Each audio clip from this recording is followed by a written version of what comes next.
नमस्कार, मेरा नाम डॉक्टर मनीष कुंदवानी है और मैं मिडास फिजियो केयर में एक सीनियर फिजियोथेरेपिस्ट हूँ।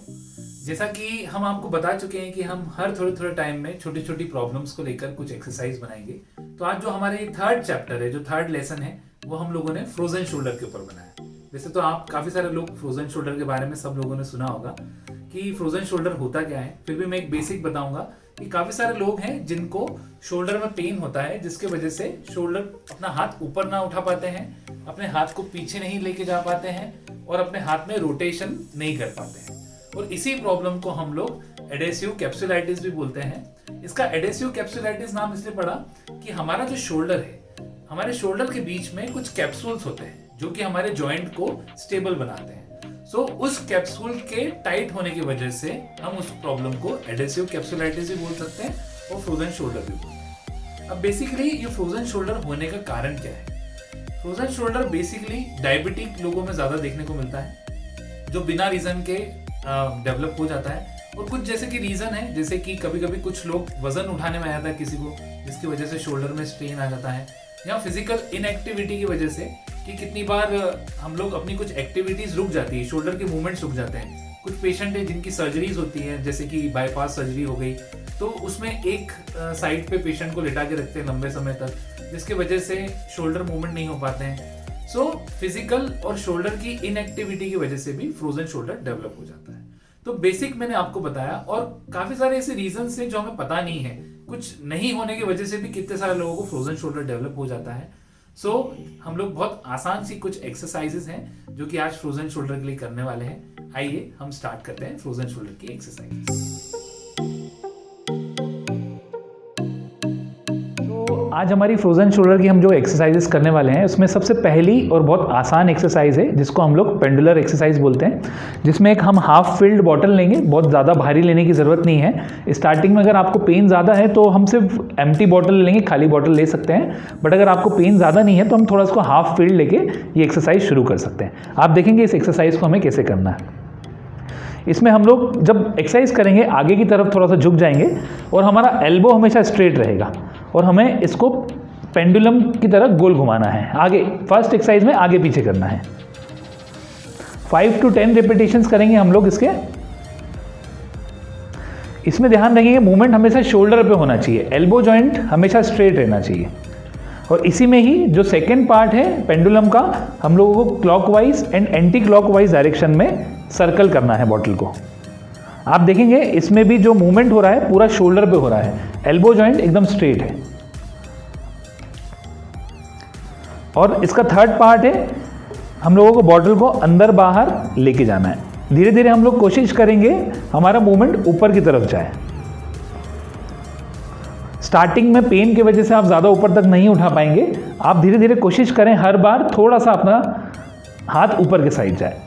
सो 5 to 10 रिपीटेशन हम लोगों को इस पेंडुलर एक्सरसाइजेस के करने हैं, तीनों एक्सरसाइज में। सो हमारी जो सेकेंड एक्सरसाइज है उसके लिए हमको एक स्टिक की ज़रूरत पड़ेगी। आप देखेंगे इस साइज की स्टिक रहेगी। और बेसिकली हमारे शोल्डर, फ्रोजन शोल्डर में 3 से 4 मूवमेंट्स अफेक्टेड रहते हैं और उन्हीं 3 और 4 मूवमेंट्स को हम लोग इस स्टिक के थ्रू करेंगे। सो सबसे पहला मूवमेंट है जिसको हम लोग फ्लेक्शन मूवमेंट बोलते हैं। फॉर एग्जाम्पल मेरा ये वाला हाथ फ्रोजन शोल्डर है और ये वाला हाथ नॉर्मल हैंड है, तो इस हैंड के सपोर्ट से मैं धीरे धीरे अपने हाथ को, इसको भी धीरे धीरे ऊपर लेके जाऊँगा। 5 रिपीटेशन करेंगे हम। 1 2, ये फ्लेक्शन एक्सरसाइज है। 3 4, हो सकता है जिनको फ्रोजन शोल्डर की प्रॉब्लम है फर्स्ट टाइम में वो हाथ को इतना ऊपर ना उठा सकें। सो पेन की रेंज में, पेन होने लगे हमको उसके आगे जाने की कोशिश नहीं करनी है, जहाँ तक फ्रीली धीरे धीरे जा रहा है वहाँ तक लेके जाने की कोशिश करनी। सो सेकेंड एक्सरसाइज है इसी में, जिसको हम लोग एब्डक्शन एक्सरसाइज बोलते हैं, जो ये वाला मूवमेंट होता है। तो उसके लिए हम लोग रॉड को ऐसे पकड़ लेंगे और धीरे धीरे इस हाथ के सहारे से हम लोग हाथ को ऊपर लेके जाने की कोशिश करेंगे। ये भी 5 to 10 रिपीटेशंस करेंगे। जहां पेन होने लगे उसके ज़्यादा हम लोगों को कोशिश नहीं करना है, वहीं रुक जाना है। सो ये हमारी एब्डक्शन एक्सरसाइज हुई। थर्ड जो मूवमेंट फ्रोजन शोल्डर में वो सबसे ज़्यादा अफेक्टेड रहता है वो रोटेशनल मूवमेंट, एक्सटर्नल रोटेशन रहता है। उसके लिए हम लोग अपनी कोहनी को अपने पेट से चिपका लेंगे और जो अच्छा वाला हाथ है उसके थ्रू धीरे धीरे हम लोग उसको रोटेशन में लेके जाने की कोशिश करेंगे इस तरह से। अब आप देखेंगे, साइड से भी देखेंगे हैंड को रोटेशन में कैसे लेके जाना है। ये हमारी थर्ड एक्सरसाइज हुई। फोर्थ जो है हमारा एक्सटेंशन मूवमेंट, जो पीछे जाने वाला मूवमेंट अफेक्टेड रहता है, उसको भी हम इसके थ्रू कैसे करेंगे, रॉड को पीछे की तरफ पकड़ेंगे और अच्छे वाले हाथ के थ्रू धीरे धीरे हम लोग इसको पीछे लेके जाने की कोशिश करेंगे। इसमें आपका बैक एकदम स्ट्रेट रहना चाहिए। ये भी 5 to 10 रेपिटेशंस करेंगे हम लोग।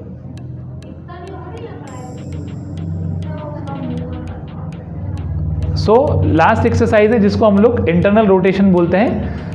जिसमें कितने सारे लोग अपने पीठ को पीछे टच नहीं कर पाते हैं, अपने कपड़े के हुक बंद चालू नहीं कर पाते हैं, तो उस वजह से जो हमारा फिफ्थ मूवमेंट है धीरे धीरे इंटरनल रोटेशन, वो इस फिफ्थ मूवमेंट के हेल्प से खुलेगा। इसमें भी हमको पीछे की तरफ पकड़ना है। आप देखेंगे इसको हम धीरे धीरे अच्छे वाले हाथ के थ्रू अंदर लेके जाने की कोशिश करेंगे। जहाँ तक हम ले जा सकते हैं कोशिश करना है, हमको अंदर लेके जाने की कोशिश करें, जिससे धीरे धीरे हमारा हाथ जो है पीछे तक जाने लगेगा। क्योंकि फ्रोजन शोल्डर में अपने कैप्सूल्स बहुत ज़्यादा टाइट हो जाते हैं और इन सब एक्सरसाइजेस के थ्रू हमारे कैप्सूल्स धीरे धीरे लूज होंगे। हमारी थर्ड जो एक्सरसाइज है उसमें भी हम लगभग जो आपके तीनों चारों मूवमेंट्स अफेक्टेड रहते हैं वो सिटिंग में करेंगे, जो बहुत इजी है। जिसमें सबसे पहले फ्लेक्शन एक्सरसाइज मैंने बताई थी। दोनों हाथों को अपन ऐसे टाइट बांध लेंगे, धीरे धीरे अच्छे वाले हाथ से जो फ्रोजन शोल्डर वाला हाथ है धीरे धीरे उसको ऊपर लेके जाने की कोशिश करेंगे। इस प्रकार से हर बार कोशिश करें थोड़ा थोड़ा हाथ आपका ऊपर जाए। ये भी 5 to 10 रेपिटेशंस करने हैं हमको।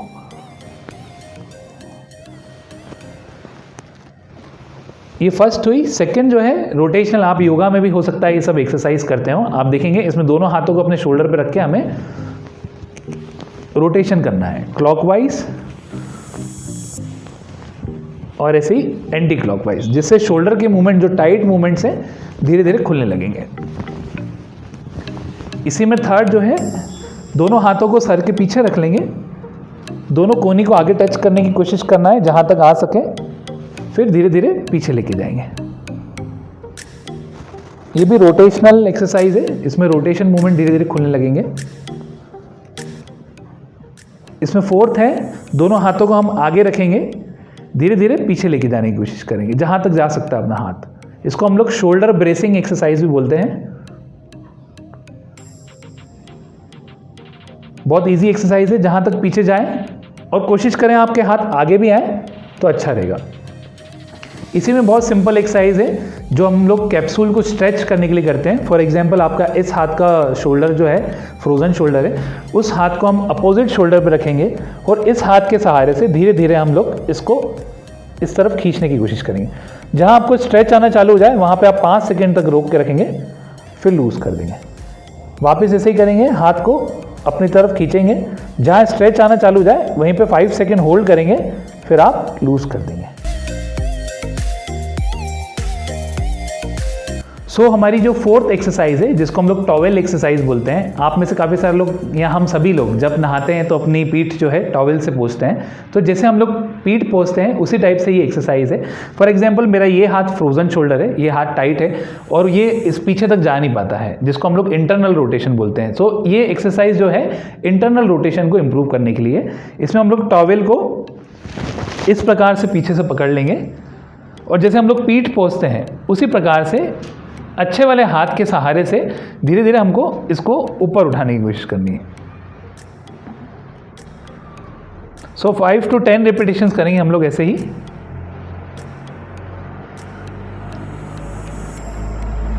ये हमारे इंटरनल रोटेशन मूवमेंट को धीरे धीरे इंप्रूव करेगा।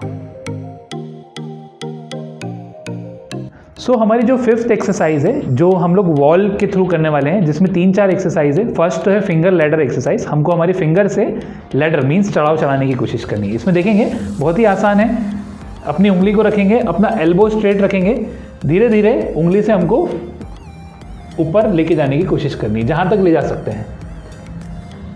और धीरे धीरे हमको आगे जाते जाना है। जहाँ आपको खिंचाव आ रहा है वहाँ रुक जाएं आप, और थोड़ा सा अपने जब जहाँ तक पहुँच जाएं जिस पोजीशन पे, थोड़ा सा अपने शोल्डर को इस प्रकार से स्ट्रेच करने की कोशिश करें, जिससे धीरे धीरे आपके कैप्सूल खुलने लगेंगे।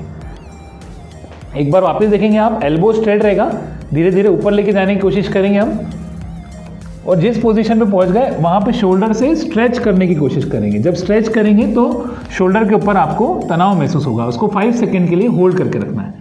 फिर उसके बाद नीचे ले आएंगे। फिर उसके बाद हम लोग कुछ अल्फ़ाबेट्स बनाएंगे, जैसे सर्कल हो गया, एक बार क्लॉकवाइज डायरेक्शन में हो गया, एक बार एंटी क्लॉकवाइज डायरेक्शन में हो गया। इस प्रकार से पूरा दीवार के ऊपर रोटेशन करेंगे, क्लॉकवाइज, ऐसे ही एंटी क्लॉकवाइज, और आप अलग अलग फिगर्स भी बना सकते हैं इस पे, जैसे ए हो गया, बी हो गया। तो धीरे धीरे इन सब अल्फ़ाबेट्स जब बनाएंगे तो आपके जितने भी रोटेशन है, जैसे फ्लेक्शन हो गया, एक्सटेंशन हो गया, रोटेशन हो गया, सब मूवमेंट्स धीरे धीरे खुलने लगेंगे। हमारी लास्ट जो है 6th एक्सरसाइज है। बेसिकली फ्रोजन शोल्डर में बहुत तरीके की एक्सरसाइजेस होती हैं, बट हम लोग कोशिश करते हैं कि हम इन शॉर्ट आपको सब चीज़ें समझाने की कोशिश करें। जो लास्ट एक्सरसाइज है वो है आइसोमेट्रिक शोल्डर एक्सरसाइज, जिसमें अगर स्टार्टिंग में पेन बहुत ज़्यादा है तो उस कंडीशन में इस एक्सरसाइज का बहुत इंपॉर्टेंट रोल है।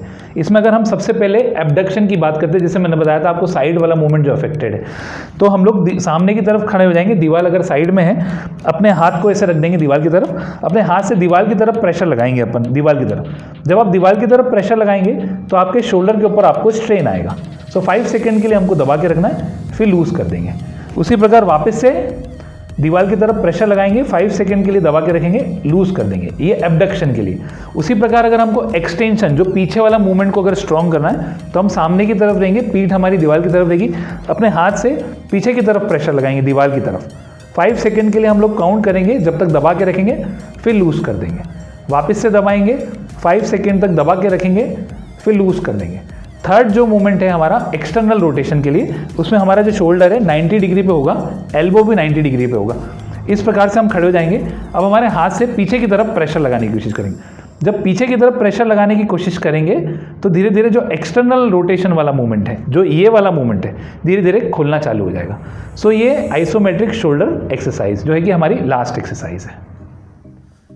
ये हम लोगों ने आपको बहुत आसान सी एक्सरसाइजेस बताई, जिनको करके आप अपने शोल्डर की मांसपेशियों को जो स्टिफनेस है, जो टाइटनेस है, उसको लूज कर सकते हैं। और ये जो हमने वीडियो बनाया है, आज हमने बेसिक फ्रोजन शोल्डर के ऊपर बनाया है, जिनको पेशेंट्स को पेन बहुत ज्यादा है, बट जिनकी मूवमेंट्स आ चुकी है और जिनकी स्ट्रेंथ के लिए हमको कुछ एक्सरसाइजेस करनी है, वो हम लोग एडवांस वर्जन के लिए एक फ्रोजन शोल्डर का एक वीडियो और बनाएंगे। मैं चाहूंगा कि अगर आपको ये वीडियो अच्छा लगा तो आप इसे लाइक करें, सब्सक्राइब करें और शेयर करें, और ज़्यादा से ज़्यादा लोगों तक पहुंचाएं, जिससे हम वीडियो के थ्रू ही, काफ़ी सारे ऐसे बुजुर्ग लोग हैं जो हमारे पास आ नहीं सकते, उन तक हम लोग हमारी सिंपल एक्सरसाइजेस पहुंचाएं, जो एक्सरसाइज करके वो अपनी प्रॉब्लम से निजात पा सकें। बहुत बहुत धन्यवाद, और बहुत जल्दी हम आपको नई एक्सरसाइजेस के साथ फिर से मिलेंगे। Thank you.